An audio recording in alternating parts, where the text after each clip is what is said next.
Uyu munsi reka twige inama y'ingirakamaro ishobora gufungura amaso yawe ikagufasha kureka ingeso zitera ubukene ukagira ubuzima bufite icyerekezo.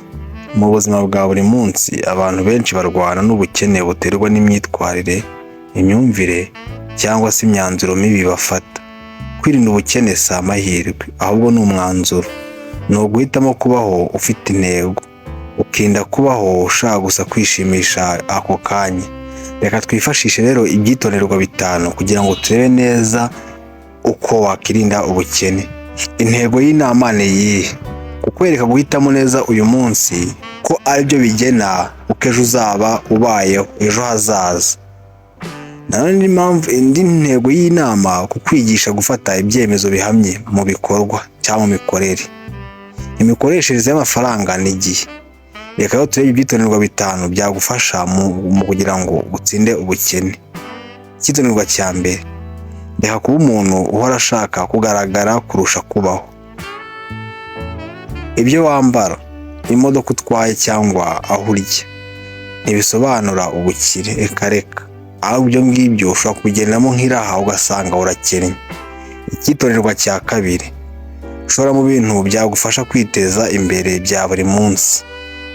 Wige buri munsi kandi ibyo uzishyira mu bikorwa ibyo ushoramo.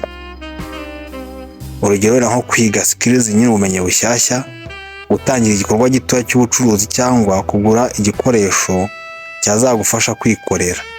Bitangira uyu munsi.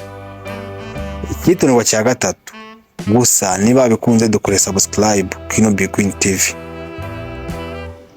Icyitonderwa cya gatatu: irinde gutegereza abagutunze. Nta n'umwe ugomba kukwitaho nk'uko wowe wifitemo inshingano zo kwitaho. Ibyo byo ugomba kubishyira ku ruhande, ukumva ko igihe utamenye ko wababaye cyangwa se igihe utamenye icyo ushaka nta wundi muntu uzakikumenyera. Rero niyo mpamvu buriya nta muntu ugomba kukwitaho nk'uko wowe wifiteho inshingano zo kwiyitaho. Kwikomeza n'impamvu ya 4 cyangwa se icyitonderwa cya 4: menya kuvuga ngo oya ku bintu bidafite umumaro. Buri invitation, buri every party, every trend si ngombwa kuyijyamo.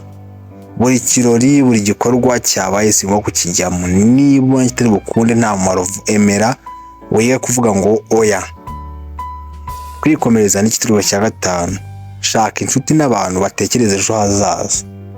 Niba wumva ushaka gutera imbere, shaka inshuti, ushake n'abantu batekereza ejo hazaza.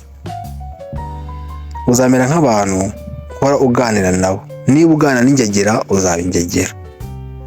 Niba uganira n'abantu bazima uzaba umuntu muzima. Niba uganira n'abanywa itabi uzanywa itabi. Niba nanone uganira n'abanyabwenge uzaba umunyabwenge. Nkuko muzi ko icyuma gityaza ikindi, n'umuntu atyazwa n'inshuti ze. Uko zimeze ni kumera. Nimba ari nziza uba mwiza, nimba ari mayibobo birangira ubaye mayibobo.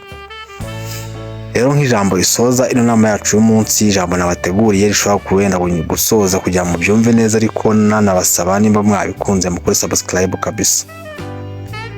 Ijambo rero risoza uyu munsi: kwemera guheba ibyo ushaka byaguteza ibyago. Kugira ngo wenda ubikore ngo wifurize cyangwa ugaragaze yuko umeze neza uyu munsi ariko ubizi neza ko atari byo, emera ubitakaze.